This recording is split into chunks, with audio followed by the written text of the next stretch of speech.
Hi there, and welcome to our Social Justice Conference event on apprenticeships. Thank you all for joining. My name is James Scales. I head up the Education Policy Unit here at the CSJ. I'm just going to start with a few minutes of context, and then I'm going to ask each of the panel members to speak for 5 minutes before we open up to the floor for questions.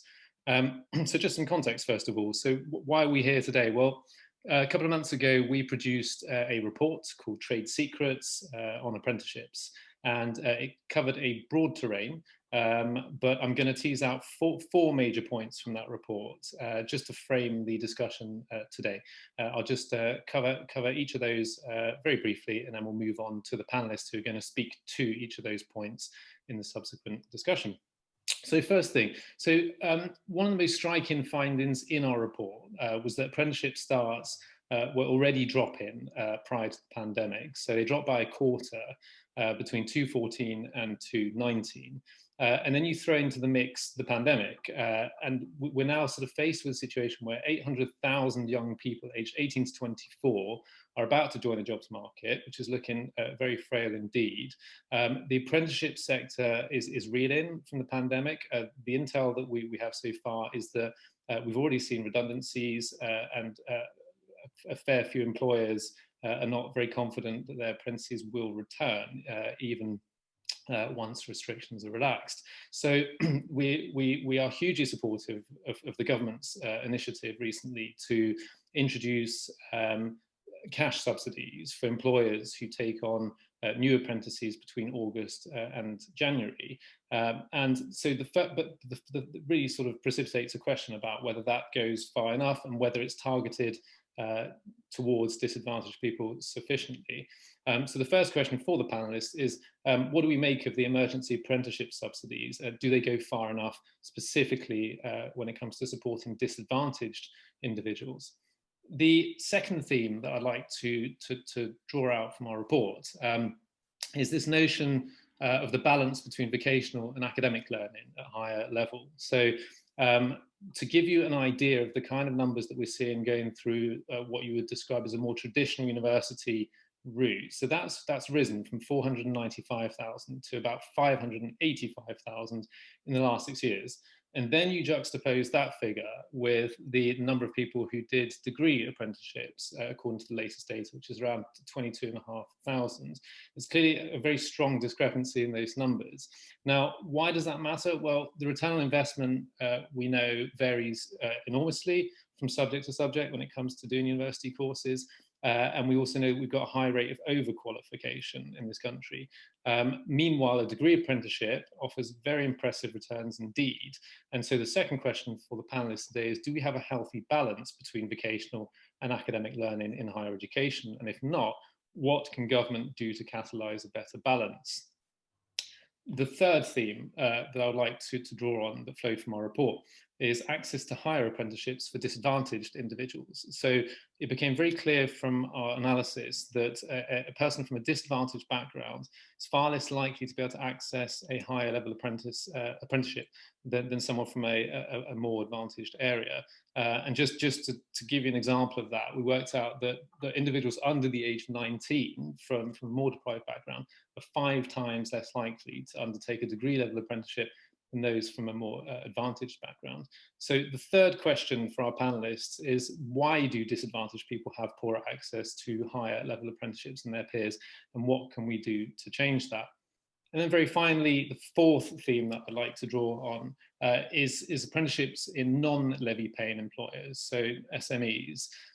So the situation for an SME is quite different when it comes to funding an apprenticeship. So they effectively operate in a capped market. So you can draw down on government funding to support your training costs, but only up to a capped number. And at the same time, we know that there's substantial unmet demand in SMEs for apprenticeships. So there was a study done by iFaith in January 2020 that worked out that non-levy payers lack the resources to fund around 85,000 apprenticeships. So there's a lot of latent demand there. And therefore, the final question for the panelists today is, how can we release more of that demand, and where should the money come from to pay for that? So absolutely delighted to be joined by our four panellists today. It's a cracking lineup. We've got the Right Honourable Robert Halfon MP, who's currently Chair of the Education Select Committee, a former Skills Minister, very well known for his passion in this area, long-standing champion of apprenticeships in Parliament and in government. Also delighted to be joined by Tim Smith, who's Policy Director at White Hat, an excellent training provider for apprenticeships, also got a bit of policy experience. He's worked as a former special advisor at Number 10. And I would urge you, if you haven't read it, to read his article in The Spectator. It's a cracking piece about getting the balance right between traditional academic routes and other types of learning. Also really, really delighted to be joined by Dr. Sue Pember, who's Director of Policy at HOLEX. Sue's worked in Whitehall in various roles. She's also worked in the sector in various roles. She has a huge wealth of knowledge on skills policy, so really looking forward to her comments. And lastly, joined by Dan Swords, who's a former parliamentary apprentice, now a communications officer. Dan brings first-hand experience of completing an apprenticeship and a recently formed perspective on one of those issues that I spoke about earlier on, which is the relative merits of vocational and academic learning. So I'm going to turn to each of those panelists in turn. They're going to speak for 5 minutes on one or more of the topics that I've outlined, and then we're going to open up to the floor for questions. So Robert, it's over to you for the next 5 minutes, please. Thank you. Well, good afternoon, everyone. It's really good to be doing this with the Centre for Social Justice. I would say arguably, possibly the most influential think tank on social justice in the United Kingdom at this current time. And I work very closely with them and very grateful for their advice and help over a number of years. I think I'm not a misery guts, but I think actually far more exciting than opening the pubs in June was the Prime Minister's statement that he would offer an apprenticeship guarantee. Now, you might ask, what does that actually mean in practice? Does it mean guaranteeing funding for any employer who wants to offer an apprenticeship, or perhaps offering an apprenticeship to a young person if there is one available? Now, why does this matter? It matters because even before the coronavirus, we faced a hugely growing skills deficit. The figures were, compared to many other countries, are quite bleak. PwC has suggested that 28% of jobs currently done by 16 to 24-year-olds could be lost to automation by the 2030s. The Resolution Foundation has suggested that something like an additional 640,000 young people could be out of work this year. And there are other bleak statistics from the Sutton Trust about apprentices being furloughed. And we know that 1 in 10 have been made redundant. Now, the government have responded to this by offering a couple of £1,000 to employers to take on young apprentices, offering £1,000 to employers to take on traineeships. And of course, I absolutely welcome that, because we need to invest in apprenticeships. We know that every £1 invested in a level 3 apprenticeship, the wider economy receives around close to £28 or £30. But I actually think we need much more fundamental reform. Politically, there needs to be evangelization about apprentices day and night from both the Prime Minister and the Chancellor. But we also need to perhaps refocus the levy, the apprentice levy. I believe in the apprentice levy. I think it's the right thing. But we need to make sure that the incentives are there. If companies take on 16 to 24-year-olds, they can use more of their levy. If they take on people from disadvantaged backgrounds, lower incomes, they should be able to use more of their levy. And if they take on degree apprenticeships that our country needs, so I'm not talking about just retraining in terms of middle management, MBAs or whatever it may be, but actually in areas that our country has deficits in, whether it's STEM, whether it is healthcare and other areas, then they should be able to draw down on their levy and get a lot more support. Secondly, the public sector needs to lead the way. We currently have a 2.3% target for public sector bodies to employ apprentices. This isn't being fulfilled properly. It's quite hard to get information from government departments as to actually what is happening. I think that should be increased significantly. I think that every single job offered by the public sector should be an apprenticeship, unless it is genuinely impossible to do so, whether it's a lower level apprenticeship or level 2, level 3, or a higher level apprenticeship, and that would really change the culture in Whitehall. Also, we have a 3 billion skills fund that the government announced. I strongly welcome that. But it's interesting that companies get something that's called a tax credit for research and development. Just imagine if we used, alongside that R&D tax credit, we had a skills tax credit as well for businesses, whether they were paying the wages for the first a year, or a lump sum at the beginning of the apprenticeship bigger than the £2,000, which is just offered, which has just been set out, or a tax credit at the end of the year. Again, depending on whether those companies are meeting the skills needs of the nation, because there has to be a bargain here that that we have to make sure that we help disadvantaged people, but also ensure that we meet the country's skills needs as well.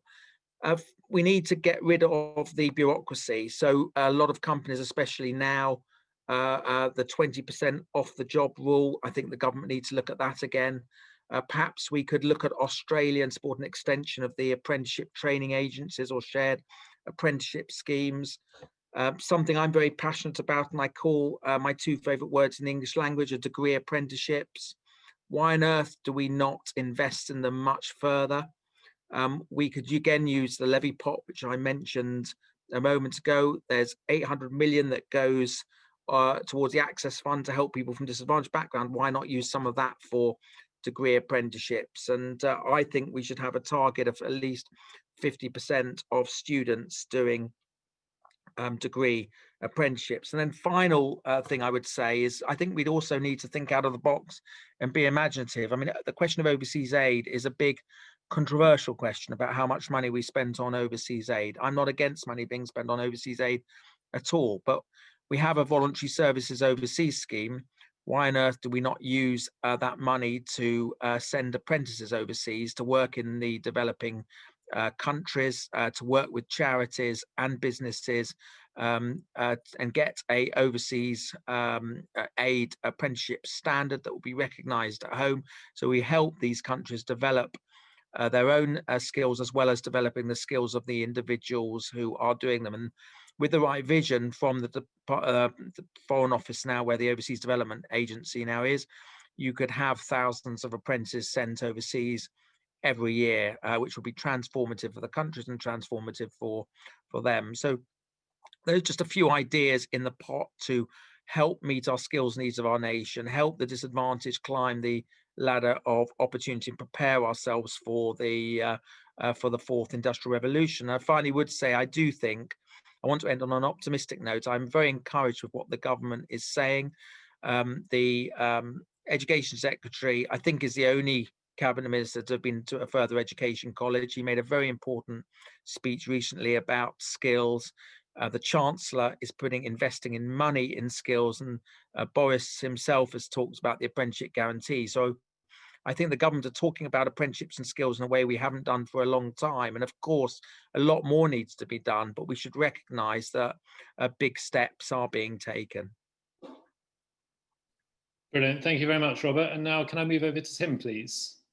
Thanks very much. And thank you very much to the CSJ for hosting. It's great to be able to follow Rob, who is such a brilliant advocate for apprenticeships in Parliament, and also to speak at a panel from the CSJ, who are another brilliant advocate for apprenticeships, with a wonderful report that you published earlier on this summer.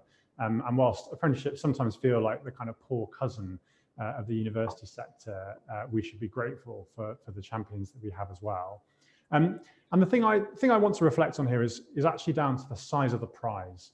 And what can be achieved through the power of an apprenticeship. And it's not just about creating opportunities for lots of young people, it's not just about solving some of the crises in the labour market that we're facing as a result of COVID, but I think there's also something more fundamental. And as James mentioned, I worked in politics for a while, long-time Conservative Party activist, and I was in number 10 in 2016 as the referendum was playing out. And one of the things that struck me in the aftermath of that was that the number one dividing line and the single biggest predicator of whether you were likely to vote Leave or Remain was whether or not you had a university degree. And that was more than race, age, geography. That was a thing that our country was dividing along. And regardless of which side of the Brexit divide you sat, no one wants to live in a society that is atomizing and being split up on the basis of education. And that's where I think apprenticeships have an enormous capacity to do good, because they can be the thing that provides better alternatives for those people who don't go to university, and also a bit of healthy competition for a university sector which does many things brilliantly, but also could do better when it comes to the outcome, particular people who are facing barriers in their education. And for me, that's really where White Hat comes in. We're a provider, as James mentioned, and there are kind of two particular innovations that I want to drill into, because I think they're relevant to the questions that we've been set. The first is that our mission is to create a diverse group of future leaders. And that means going beyond just saying, putting up our job ads on the internet and seeing who wants to apply for an apprenticeship. It means going out into communities that are hard to reach, that might not have heard about apprenticeship opportunities or might not think that they are for them, to go and spread the message about this being an option to genuinely take you through your career and give you a lifelong educational experience. Part of that is down to tech, and we've designed a tech platform which is designed to measure character and potential rather than just the academic achievements, which are very often a measure of how good your school was. And we also have a team who go out to colleges, schools, community groups to tell people about what these opportunities look like. And the second, and I think one of the reasons why that is so crucial is because if we're going to get a diverse group of young people involved in apprenticeships, if we're going to get them to people who are overcoming disadvantage, they need to actually hear about them. And the Baker Clause, which mandates schools telling their pupils about apprenticeship opportunities, is a great step forwards, but it's going to rest on companies who actually offer apprenticeships going into places to make those opportunities feel real by telling them about what these things can do. And the second innovation, which I think is really important, is the power of community. And when a lot of people, many of us on this panel will have been to university, many people listening, and when we look back on our university's experiences, you'll often say it's not actually the things you learned in a classroom that was of benefit to you. It was the connections you made, the social experiences, the chance to live outside the home. And I think there is no reason why universities need to have a monopoly on that kind of phase of your life. And so what we're trying to recreate, and is actually being implemented more and more across the sector, are these opportunities to have social interactions, sports teams. We get high profile speakers in, the kind of people who will broaden your mind and get you thinking about issues you never thought you'd know about before, to give you that experience that really rivals even the best of what university can do. And I think that is absolutely crucial, because if I have one thing the government can do, and by the way, I agree with basically all of Rob's points, and I suspect I'm going to agree with many of the points that Sue is going to mention in a moment, is that more needs to be done around this issue of prestige. And that means people actively seeking out apprenticeships as a route to kick off their careers and feeling positively about them. According to the government's own research, 60% of parents who are the #1 decision maker in where your child ends up think that apprentices will be stuck making the tea in the jobs they're going on to do. And that is a kind of outdated stereotype that needs to be exploded. We know, for example, that apprentices are in fact more likely to end up in more training or a job than graduates are once they've completed their studies. We know that there are many apprenticeships where salaries are far in excess of what you might earn after leaving university. And again, those need to be explored and promoted by the government, and in fact by wider civil society in general, to make clear that these are a fantastic opportunity. At the same time, we shouldn't make the mistake that has happened in some elements of the university sector, where they are seen as just something for people at the very top of society or just something at the very bottom. They have to be seen as something that is for everybody. And I'll give you two examples of inspiring people I've spoken to in just the last month. I've got a new colleague who is now a coach at White Hat training apprentices, and she found out apprentices because she grew up in care. She was expelled from the school system. She became a single mum in her teenage years, and she didn't know what to do. She was in her 20s. She had no opportunities in front of her, and she actually managed to find an apprenticeship at her local council. This must have been about 15 years ago, and she credits that moment with absolutely changing her life and her life's direction for giving her the tools and the motivation to pull herself out of that difficult situation. And now she's getting to give back on those experiences by teaching apprentices here at White Hat. And likewise, on the other end of the spectrum, I was talking to somebody who was educated at a, in fact, extremely expensive private school, who in their feedback to us said, I applied for university, but only in case I didn't get the apprenticeship I want. And I think those two stories tell you about the way that apprenticeships can be a tool for anyone, whatever stage they're at, and that they should be something the government should be looking at to solve some of these big issues they have around society, around the labour market, and around creating more opportunities across the country. Brilliant, thank you, Tim. And now over to Sue for 5 minutes or so. Thank you. Thank you, and thank you for inviting me. Having somebody like me on a panel that's been in the apprenticeship world now for 30 years is quite useful, because I can really reflect on where we've come from. And I feel we need to celebrate more.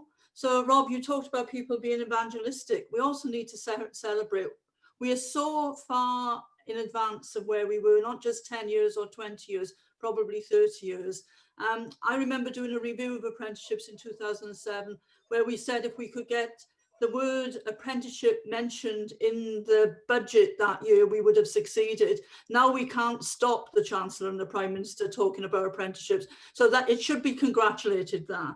And we need to remember that this is a new programme. You know, it only came into fruition, like the concept was 2013. We've only just had the first 3 years just through the system. But it's fantastic. And I do think we need to celebrate that. However, some of the unintended consequences were never foreseen 6 years ago.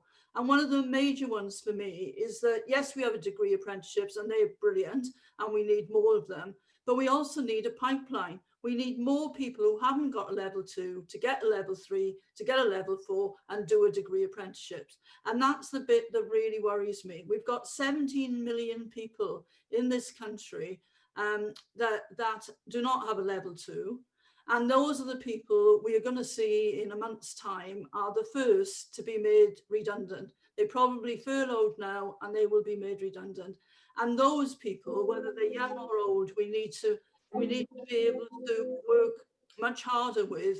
And also what I'm looking for, we need to enhance their ability to get on an apprenticeship. And that's the bit that I think we've taken our eye off the ball in the last couple of years. And we need to do absolutely more in that space. And now because of COVID, we've got an extra layer of problems. You know, we're all worried about whether employers will actually recruit their apprenticeships. You know, will they turn to kickstart? Will they turn to traineeships? Will the provider think it's easier to do the lifetime guaranteed than actually work with an employer to get an apprenticeship? There's lots of questions, all sortable, all we're able to find a solution for all of them. However, we do need to be aware of them and we need to work with them.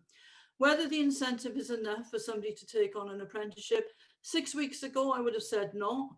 But recently, yesterday, looking at the vacancies, even in my area, down in sort of Crawley, where, you know, with the airport and large numbers of unemployed, there is more offers of apprenticeships than there were 6 weeks ago. So there are some, you know, green shoots there, but we absolutely need more. 20 apprenticeships offers for level 2 is not enough in one geographical patch like Crawley. We need more like 2,000 than 20.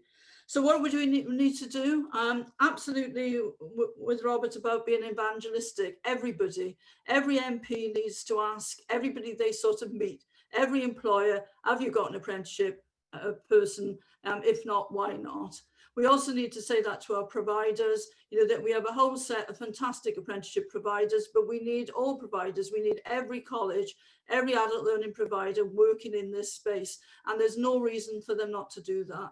And we need local government to use all its types of interventions, whether it's procurement, whether it's leadership, whether it's a corporate parent role, to actually work in this space so that we can make sure that we've got this pipeline of people first doing a level 2, then doing a level 3, then doing a level 4, and then doing their degree apprenticeship. So they've got a really aspirational pathway. Thank you, Sue. And then over to Dan, please. Thank you, James, as well, for a very glowing introduction earlier on. And I just want to take this chance as well to say a huge thank you to everyone at the CSJ, because echoing Rob's words, I don't think that any group has really done as much to sort of, ignite major change in Whitehall and in policy in terms of social justice. So thank you for that. Also, a very quick thank you to Rob, Tim and Sue for a very glamorous warm-up back there. I really appreciate that. But you do have many brilliant ideas between you, and I very much intend to steal them forthwith.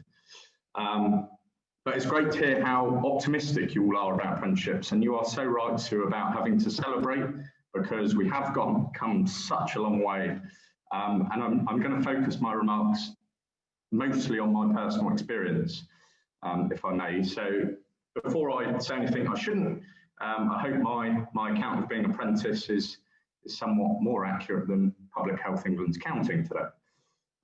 So in recent times, I think we've heard a lot about the levy, SMEs, market forces, non-levy payers, levy payers, employer contributions, regulatory frameworks, statutory duties and all sorts of technical things. And I was thinking about this, and I came to an amazing Latin phrase of acta non verba, which means action, not words. Because, we've heard lots about all these problems with the apprenticeship system and the very technical ideas on how we can fix tiny pockets of the system. So from the off, I want to address the doomsters. Because with great respect, I don't think apprenticeships are about any of those things. I don't think they're about these technical problems.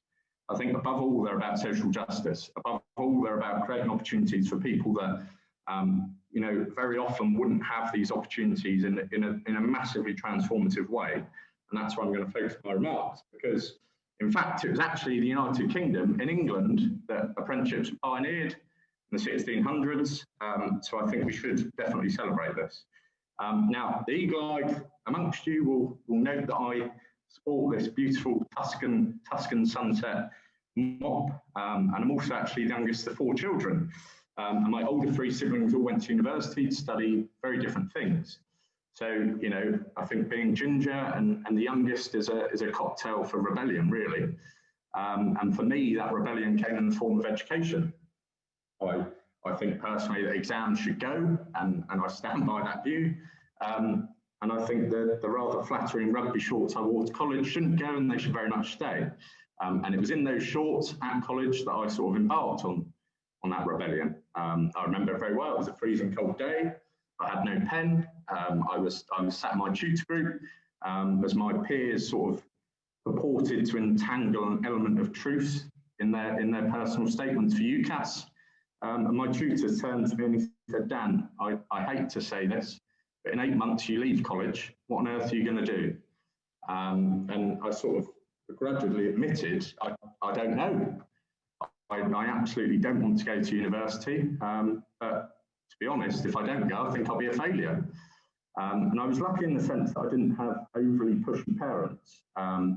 But they didn't go to university. And as for the large majority of that demographic, at the time, the government, schools, indeed colleges were sort of pushing them that university was the way forward. And that does sound fantastic, but what if university is not your choice? What do you do at 18 then? And my dad actually did an apprenticeship in the 1980s in bricklaying. And as you say, Sue, it's come a heck of a long way, because even he had sort of succumbed to the idea that university was the only way forward, even having done one himself.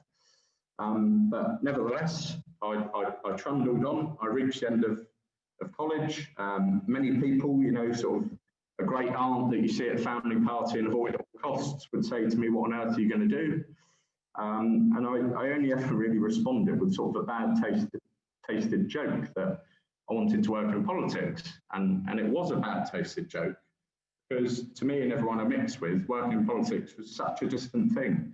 It was, you know, it's what people in Westminster do. It wasn't what kids that left college with no A-levels did, with not wanting to go to university did. But there'd been a chap that I'd followed for a year or two, sort of on the TV. I quite liked what he said, what he'd done. And I emailed him, and after a couple of weeks, I was invited for a cup of tea and a chat. And that chap was actually Rob. And by the end of the chat, I'd been offered an apprenticeship. And I had mixed emotions, because I left the room ecstatic that I could finally answer my great aunt about what I was going to do once I left college. But I was also very bewildered about how someone could possibly do an apprenticeship in the House of Commons, because I walked out, the plumbing looked fine, the electrics looked fine. So what sort of apprenticeships are there to do? Well, that's where White Hat came in, and not one of my friends at the time did an apprenticeship.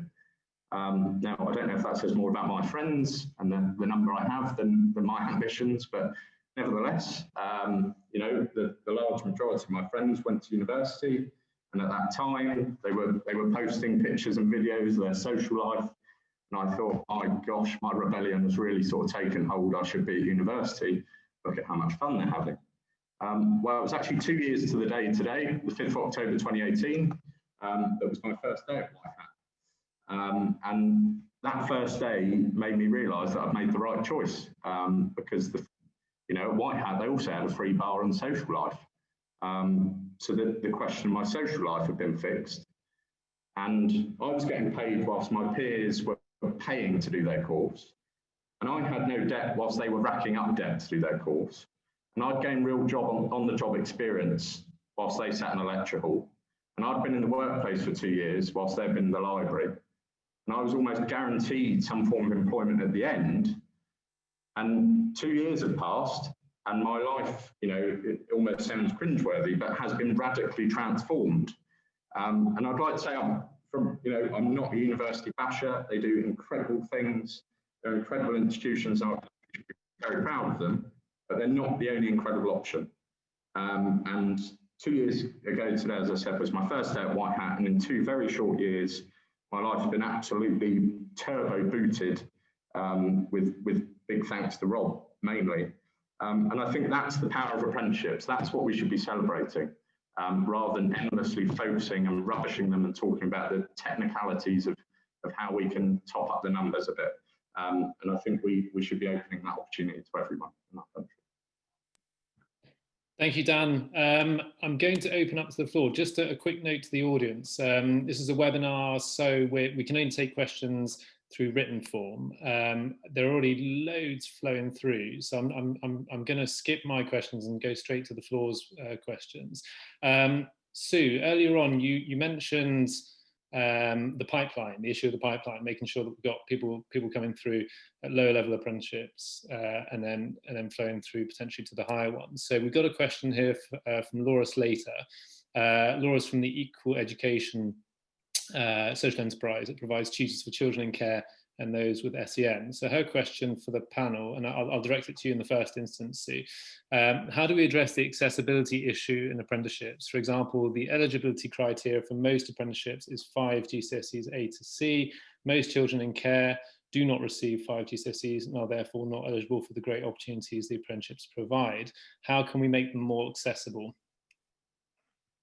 Well, the first thing is, for a level 2, there are some vocational areas that you shouldn't have to have 5 GCSEs to start. And that's one of the things that has been lost in the change from framework to standards, and we've got to relook at that. There are definitely some subjects there that you don't. The point of the apprenticeship is that you get new skills. You're not replacing GCSEs, you're actually getting new skills. In some areas of the country, they're actually saying if you come out of the care system, you get a first chance of any vacancies. That's why I was saying about local authorities, particularly as one of the biggest provider. They have got ways and mechanisms to actually do something positive in this place. And therefore, what happens in those areas is that the young care leaver has a chance to go for an interview, has a chance to show their skills and show what they've learned already without looking at their formal qualifications. Now, formal qualifications are important, but for level 2, they should be able to do the vocation and take their functional skills at the same time. And they shouldn't be just closed down. That's what level 2 is about. And then those in SEND, I think that's one of the areas that will see much lower numbers. And that work, the type of work there needs to be done between the employer and the provider, the parent, the actual school these young people are in, to again work with the skills that they've got to do a type of job that actually might have been tailored for them. And we need to do more of the hand-holding, the intervention, the taking the person, being proactive about progression. It's not going to just happen. People actually need to make this happen. Thanks. So I'm going to piggyback onto that question and just broaden it out slightly. So one of the things we found in our report was that the overall downwards trend that I mentioned since 2014-15, so we've seen a drop of a quarter of apprenticeships in that time. The majority of that has been driven by a fall in level 2 apprenticeships, which raises questions about what fills that gap. And we've had a major initiative on traineeships from the government. They've invested £111 million into traineeships that could, in theory, start to plug some of the gap there. And what are your thoughts about its potential, the expanded traineeship programme? Yeah, I mean, last year's version of the traineeship was a bit restrictive. This year's version, I think, will come out in more further detail in the next couple of weeks, should make it possible that does begin to fill a gap. And it does become what I would call a proper course that leads to improving people's qualifications and does lead into an apprenticeship. But also, I go back to the apprenticeships. Some of the better frameworks, the frameworks that employers actually wanted, never got transferred to becoming a standard.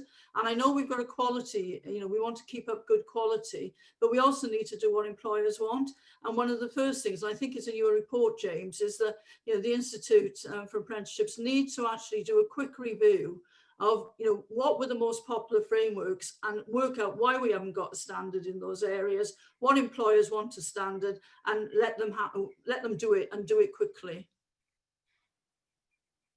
Great, thank you, Sue. I'm going to, unless there are any other comments from the panelists there, I'm going to move on to the next question.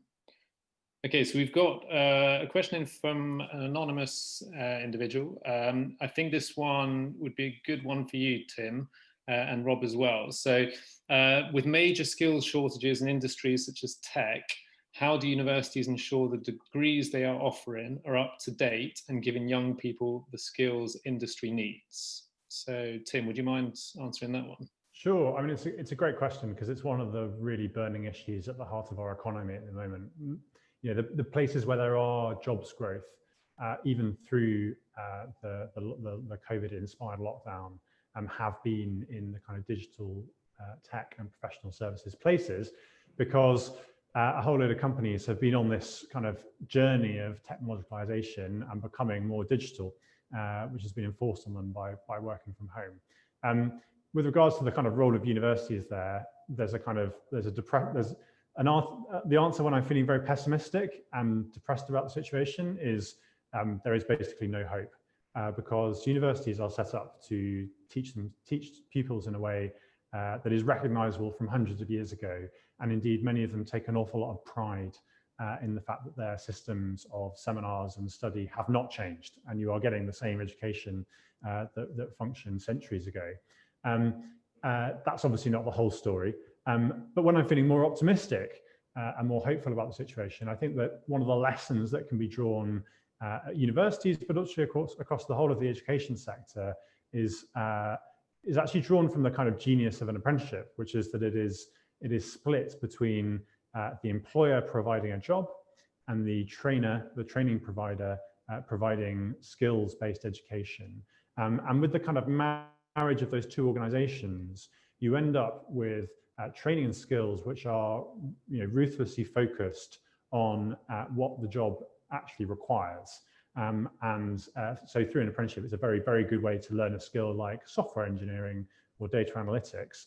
For the university sector to get to the stage where they can do something with similar focus, it's going to require more involvement from employers, more talking to big employers of people in those areas first, and a true consultation with them to work out how they can best teach those skills. If it's going to be a mass market product. It's always going to be the case that universities will be the place where the kind of most cutting edge research is done, and where you want, if you want people with PhDs and that kind of level.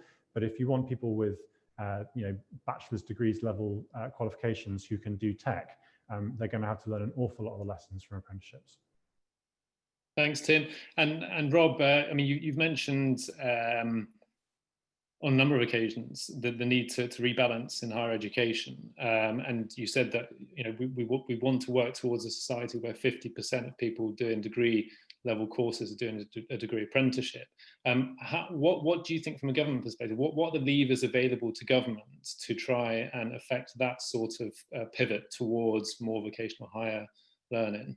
Yeah, well, I think the question is, whilst about tech, I think is actually a much deeper question that's been asked by the person watching this, because really it's asking, what are universities for? What should be the outcome? Should universities be ensuring that graduates get skilled, decently paid jobs? Are they meeting the country's skills needs? And I think there has to be radical change. I think every course now, given the world we're about to enter in terms of the fourth industrial revolution, every course now should have a significant amount of work experience. So whether it is a historian who might work at the British Museum as a significant part of their degree, or an English student studying at a publisher, or also working as a publisher, or a science STEM person working with a company doing the working with the relevant science discipline. I think all courses now should move away from just being at university and should be based in the company as well. And some of those could be degree apprenticeships. Some of them might be more research based, and maybe a slightly different model. But the government have financial levers in terms of universities. The government need to set what the strategic direction of universities should be, and they should be the same as the strategic needs of the country in terms of skills. But as Tim said, the days where, because we do have a medieval model of university where people travel far and do learning in a big way, a bit like sort of monks at Lindisfarne, poring over books, and is changing. The world is changing, and we have to move along with that. And there will be academics and who need to do that. There will still be universities who specialize in that, but the bulk of our higher education learning must be practical, in my view. And the best levers that the government has are financial, in terms of ensuring that universities adapt and we move to a more, whether it's degree apprenticeship or other kind of work experience, practical experience model. Great, thank you, Rob. I'm going to skip on to another question from Edward in the audience, who's saying that all speakers have mentioned being evangelistic, but at the key decision point in schools, pretty much everyone is, by definition, university experienced, educated and focused. So how do we overcome that barrier to getting the word out? I'm going to put this one to Dan, actually, because I think the heart of this really is careers advice and what sort of advice you get at school. You have the freshest memory in this respect. So what kind of careers advice did you get? How targeted was it? Do you feel like there's a sort of subconscious bias there, sort of in favour of academic routes? Did you experience much of that yourself? Dare I say, absolutely. I think I wouldn't go so far as a conscious bias, but I mean, even the FE college I went to has massively changed its approach since 2 years since I've left, and now everything is our students go on to degrees or apprenticeships rather than just degrees. But having said that, at the time, an apprenticeship wasn't even a thing. As I said, I left house come thinking, how can you do an apprenticeship here? The plumbing looks fine. So how on earth, you know, that was my view on apprenticeships. My dad had done apprenticeship in bricklaying. So I think there is a huge stigma that reigns around them. Now, the basic clause is a very good thing. I don't think it's enforced enough, evidently, because there are still a large majority of young people leaving college or school without proper knowledge of it. I think what White Hat do is pretty incredible in actually reaching out rather than just whacking an advert on the internet. They actually reach out and go into schools and tell them. But I've met people at White Hat who you know, said to their school, I'm now working at Google. Why can't I come back and tell students about this? And they're almost belittled, as if, you know, why on earth would we want you back here because you don't make up our students to university statistics. So you're sort of cast by the wayside. So I think talking about evangelisation, it has to be an evangelisation, not just of the people advising students at that age, but the evangelisation for the country, so the country realises how incredible apprenticeships can be. Rob mentioned the stat that every £1 invested in an apprentice returns almost 28 quid to the economy.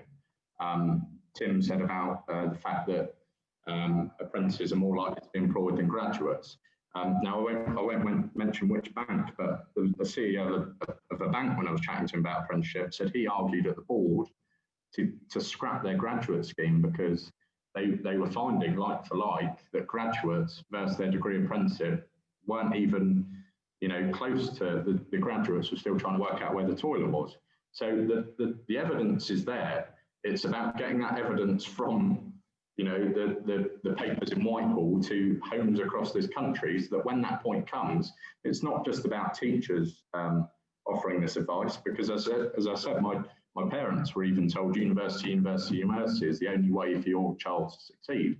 So it's not just about the teachers. Yes, the Baker Clause has to be implemented to a much, you know, further extent than it is currently, but it's also about shifting public perception. Thanks, Dan. I'm going to drill down on that one a little bit more and open it up to the other panelists. I think this is absolutely key. I mean, there are the more tangible policy fixes, you know, the structural changes, the funding, and then there are the more intangible points. And I think what I'm hearing time and time again is that there is a sort of cultural point here. It's about, you know, Tim, you've talked about prestige, Dan, you're talking about getting the right advice. What is government's role in precipitating a more positive, favourable approach to apprenticeships at that point in a kid's life when they're making those decisions?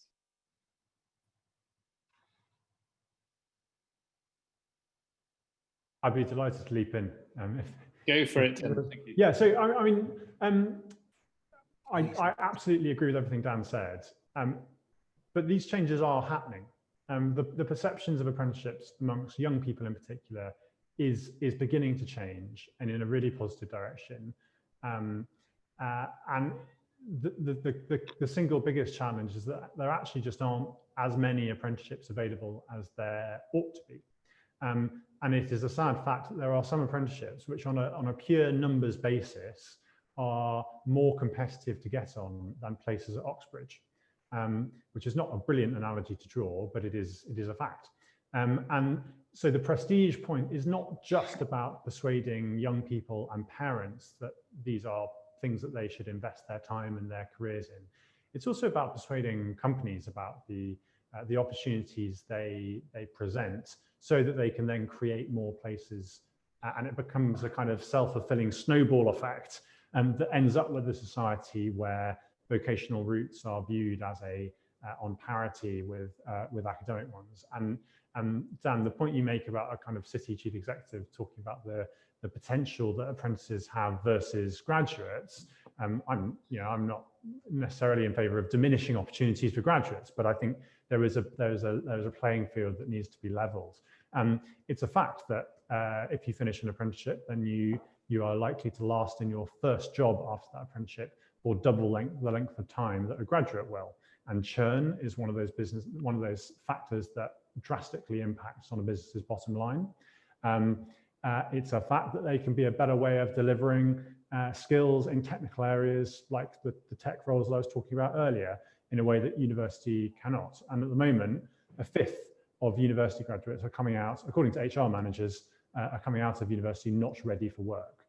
So we need to find better options. And I think one of the great things about the levy, regardless of what it's done to kind of overall numbers, is that it's persuaded a whole bunch of companies that never would have considered having an apprenticeship scheme before, that actually this is something for them. They should take the plunge the first time round, and they're coming back and back to it again and investing time and time again. And that's the kind of thing that will create more opportunities and have an impact long term. Great, thank you, Tim. Any other comments on that particular point? Sorry, Sue, I don't know if you wanted to say something first. No, you go first, Robert. Thank you. I think there need to be much tougher Ofsted inspections in terms of what schools are offering in terms of advice on apprenticeships and skills. I think one thing which would make it easier for the schools to do this would be to have a UCAS for FE and apprenticeships, so that it had a parity of esteem with universities. I think we need to look at the plethora of career organisations and the duplication that goes on in schools and narrow it down to kind of set up a national skills careers service, which would go into schools, helping place students with work experience, giving them advice on skills, and perhaps have a consolidation of all the different groups there are at the moment, often doing a lot but not quite sure about the outcomes and that they achieve, despite some excellent work that goes on around the country. But I think that way, if you had a UCAS for FE, and you have Ofsted taking a great role, I think that would make a very big difference. There needs to be much greater enforcement of the so-called Baker Clause. I'm sorry, Dan, I'm using technical stuff, but that was a clause I brought in as a minister in a bill just before the 2017 election. And the idea was, it was Lord Baker's idea, was to ensure that schools invite further education colleges and apprenticeship organisations into schools to teach the pupils about the offerings of further education and apprenticeship. Unfortunately, it's not happening across the board, and the government needs, in my view, needs to do a lot more to make sure that the schools are actually following the clause to the letter. Thanks, Rob. And just to follow up on the Baker Clause, it's something we looked at in the report. So by our calculations, there are still about 218 schools that have not adhered to that requirement to allow training provider access to their pupils in order to give the kind of careers advice that you're talking about. We looked at the drafting of that legislation and the enforcement mechanism, and it seems as though either we need to go back and give that a little bit more teeth so that so someone can enforce it more stringently, or that the DfE just uses other sort of nudge techniques it's written letters, for instance, to maths and schools that weren't playing ball. Where do you think that balance should lie? What can DfE do? At the time, I clearly was the minister who brought it in, so I'm at fault if it wasn't. But at the time, I thought that it would be welcomed and that would be adhered to. I didn't think there would be a problem with this happening. I just thought it would strengthen and encourage schools to do this. We have an issue as well that every person who is a teacher has to do a university degree. So the mindset is university, when the mindset should be skills. I hope one day that, I know we have postgraduate teaching degree apprenticeships, and I know that we have teaching assistant apprenticeships. I hope that we have teaching apprenticeships, degree apprenticeships, which I think would help change the culture and the mindset that goes on in schools. But as I say, I think Ofsted and UCAS could play a real role. I don't think you need to change the legislation necessarily, but I suspect that Sue would probably have some very good ideas on this as well. Thanks, Robert. First of all, the careers teachers in school, most of them do a really good job. Yes, we're saying that, people are not let in. That's not probably quite true. But one careers teacher said to me only about 8 weeks ago, and I've got it in my mind. She said, I have told my students about my pupils about apprenticeship. She said, but in this area, there's only 20 and there's 200 of them, right? And 200 of them, that she didn't want to raise aspiration or let them down. And I think that is chicken and egg here. We need more employers offering apprenticeships to young people, and we need more information going in at the right time with a young person. And to me, the younger, the better. You know, lots of young people don't make up their mind at 16, they make their mind up at 9 these days. They actually know what they're going to do before they actually go to secondary school. So we've got to work with younger people. The other thing on degrees, there's me here advocating more on level 2. But on degrees, many universities are not what you described, Tim. They do work degrees. They do degrees in nursing and teaching and physiotherapy. And, you know, sort of one I'm amazed at, you know, like robotic limbs, all sorts of things, very practical, working with employers. And they're at the forefront of how to make, you know, employability a proper subject for their students, and those students get jobs. We need to keep the best of that. But we need to also decide, again, as a country, do we want all the things we now call a degree done at university, or do we want those same things done as a degree apprenticeships? So I think we do need to do a bit of balance. But if this is my last sort of remark, I do just want to say, right, through COVID, the apprenticeship service, you know, the civil servants, the providers, the apprentices themselves, the trainers have absolutely been fantastic. And somehow, you know, those need to be congratulated in some way or another. So that's it from me. Thank you. Thanks, Sue. James, could I just make one quick point in response to Sue? So she's right that many universities are doing these incredible things, but the way we do it in this country is we only regard elite universities as the ones who are doing research, like Russell Group universities. And that seems to me a crazy way of looking at things.